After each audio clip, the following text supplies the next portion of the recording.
สบายดีเพื่อนสาวเฟซบุ๊กและทุกคนวันนี้ข้าพเจ้าจะมาสอนวิธีประดิษฐ์แนวไหน้ำให้แก่กับหนูเพราะว่าเดี๋ยวนี้ข้าพเจ้าก็กำลังศึกษาการเลี้ยงหนูอยู่เนาะแล้วเราจะมาประดิษฐ์แนวไหน้ำหนูแบบบ่ให้มันเปื้อนแบบว่าบ่ให้หนูไปกัดซ้ำที่ว่าเขาเอาใส่น้ำไปให้หนูเนาะเพราะว่ามันตัวนี้จุดดีมันคือมันจะโบยเห็ดให้หนูเหี่ยวใส่อ่างน้ำเดียวเขาไปให้ถ้าเขาใส่ถ้วยหรือใส่ภาชนะถ้วยวางลงเลยนี่มันจะเห็ดให้หนูมันไปกัดตัวนั้นแล้วก็เห็ดให้หนูเพเสียหายนี่เขาจะประดิษฐ์เองเลยเพราะว่าเขาก็เอาแบบภูมิปัญญาของเขาเลยเดี๋ยวเขาไปใส่อุปกรณ์หลักๆก็คือหนึ่งจะเป็นท่อเล็กนี่ตัวของ้อเล็กหรือว่าเขาจะใส่ต่อน้ำประปาอันนี้ซื้อราคาซื้อก็อยู่ประมาณ10 บาทกันสองก็คือหัวต่อท่อน้ำทั่วไปราคาอยู่ประมาณอันละ2 ขีด3ก็คือของงอตัวนั้นของงอเหมือนกันแต่ว่าจะเป็นขนาดจะต่างกันราคาก็อยู่ประมาณ3,500 4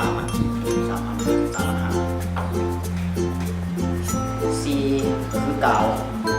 ไปที่ทอกาวทาทอลงไป5เขียนเกี่ยวทอเนาะเวลาเขาหั่นเข้ากันที่เขาก็ใช้เอาไว้ใช้ไปเขียนเกี่ยวงบก็คือพอขนาดประมาณ1 นิ้วก็ตัวนี้นี่มันเขาจะเอามาเป็นขอต่อระหว่างเขาจะบอกในตอนวิธีประดิษฐ์เลย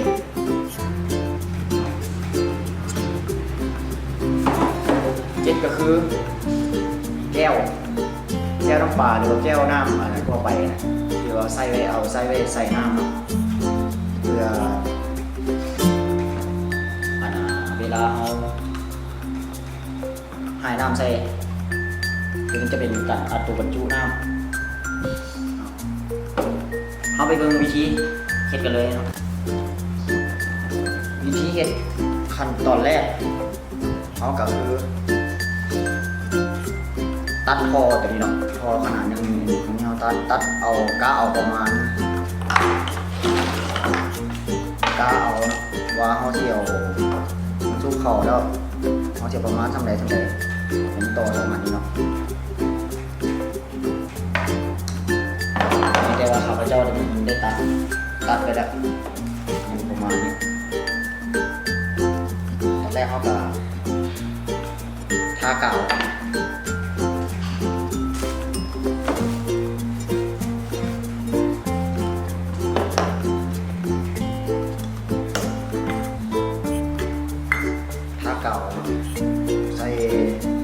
ใส่ท่อตัวนี้ท้าเข้าไปในห้องนี้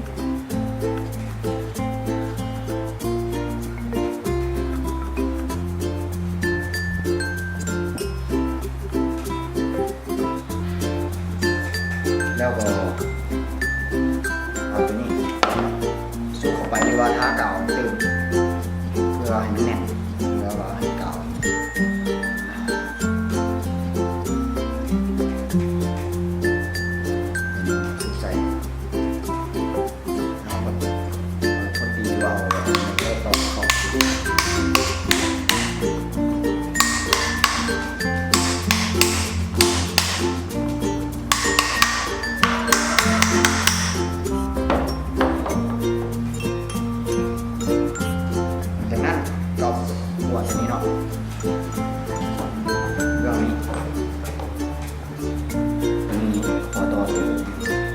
เช่นเดียวกัน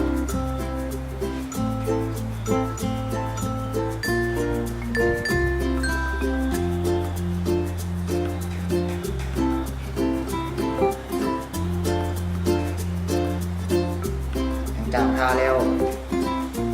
ก็ทาด้านนี้นะเนาะเขาจะเอาแบบนี้ทาแล้วเขาก็มาต่อเข้ากันเลยสู้เข้ากันแบบนี้เนาะ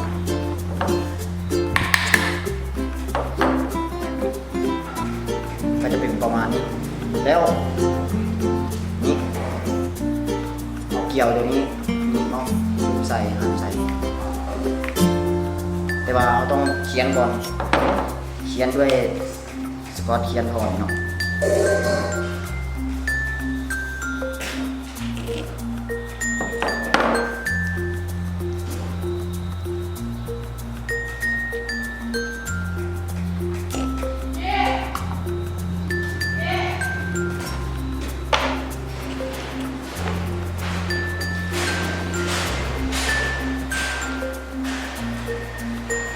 เขียนด้วยสกอตเขียนทองเพื่อบ่ให้น้ำมันเวลาเอาน้ำใส่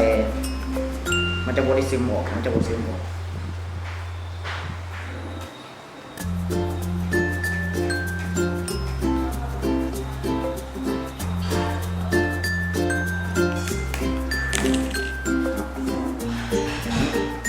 แล้วก็เอาตัวนี้หั่นใส่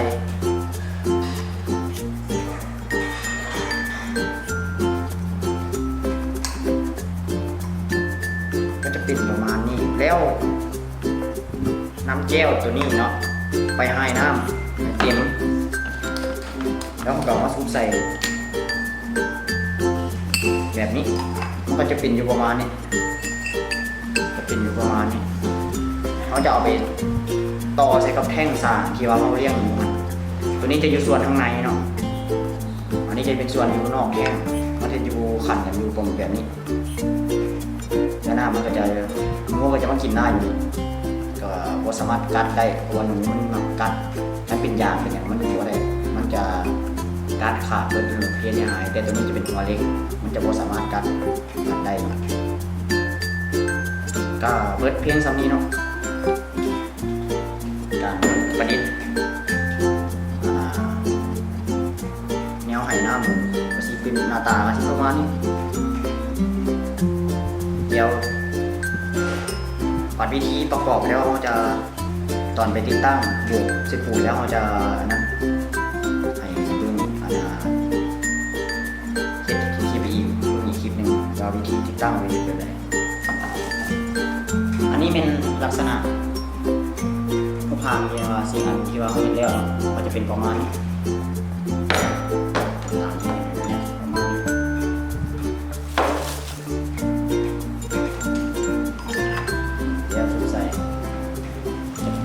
ประมาณนี้ระดับนี้แล้วก็เอาไปเฮ็ดที่คือเขาบอกแล้วมันจะสาธิตในคลิปต่อไปสาธิตวิธีติดตั้งเขาในแท่งระบบปูใส่มันเป็นยังไงสำหรับห้องเหลือคลิปประดิษฐ์กับเวิร์ดเพลงเซานี้เนาะขอบใจที่รับชมคลิปข้าพเจ้าเซนจบบายดีวันนึงเนาะภายหลังที่ว่าเขาเจาะภายหลังที่เขาเห็นได้มาเป็นรูปแบบนี้แล้วเขาก็จะมาสาธิตการเอาตั้งเข้าไปในอยู่ในแท่งเนาะตอนแรกเขาก็เจาะก่อนเจาะหูเพื่อว่าจะเอาตัวนี้เข้าไปเนาะเจาะหูเพื่อเอาตัวนี้เข้าไปแล้วเขาก็จะสาบด้วยปูนนี่เนาะยาด้วยปูนี่เขาก่อยมาเรียบร้อยแล้วมาลองเบิ่งวิธีการเจาะกันเลยว่าเขาคิดยังไงที่บางแท่งสั่งเวลามันจะมีหูอยู่แล้วเนาะมีหูอยู่แล้วเขาก็ทำการเคาะมาเลย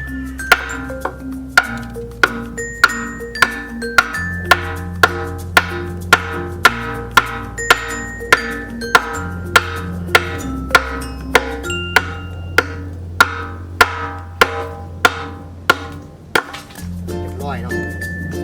ก็จะเป็นหูอยู่ประมาณนี้แล้วเขากับน้ำหมดตัวนี้ใส่เนาะแล้วก็เอาตัวนี้เข้าไปใส่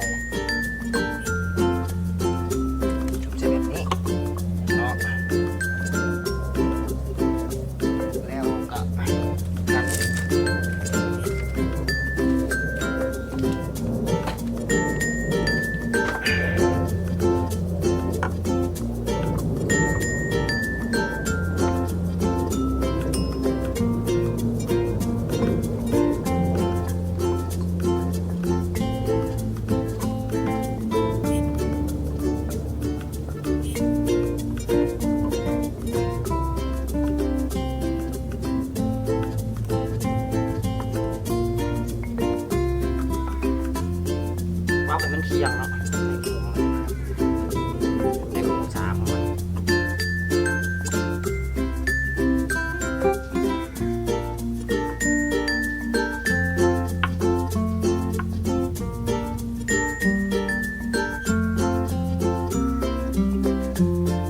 แล้วมันก็จะออกดูออกมาประมาณนี้เนาะ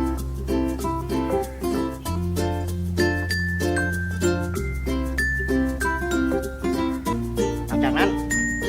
เขาก็มาทำการ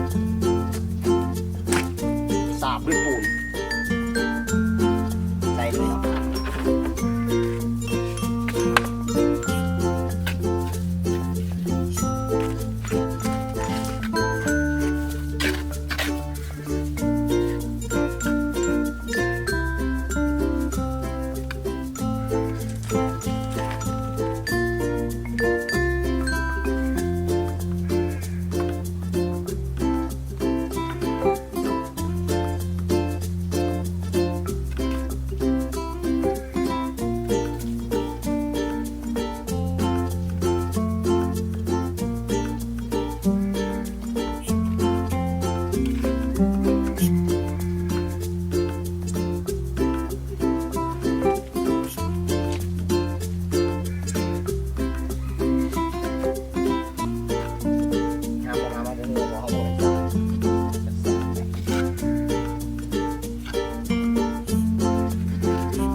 ก็จะเป็นประมาณนี้เนาะนี่เนาะ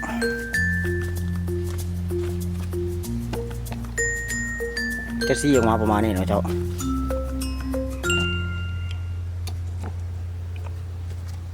ซี่ออกมาประมาณนี้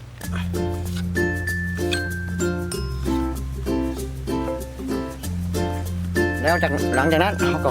สาบข้างนอกแล้วเขาก็เข่าสาบข้างใน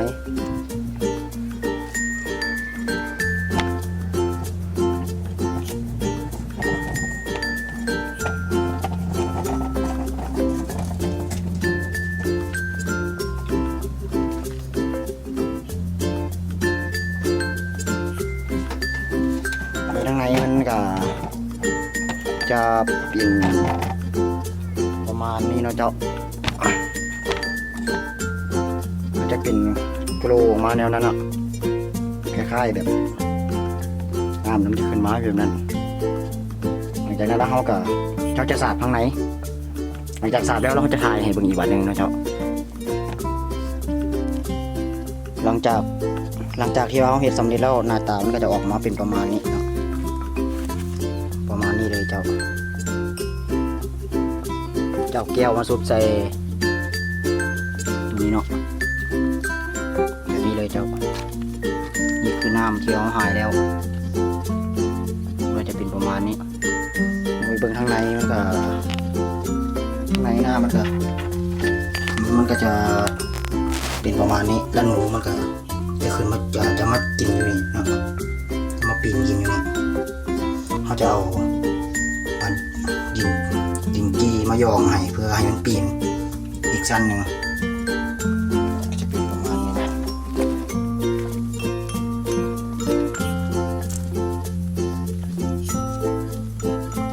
เสร็จเรียบร้อยเสร็จสมบูรณ์พร้อมใช้งาน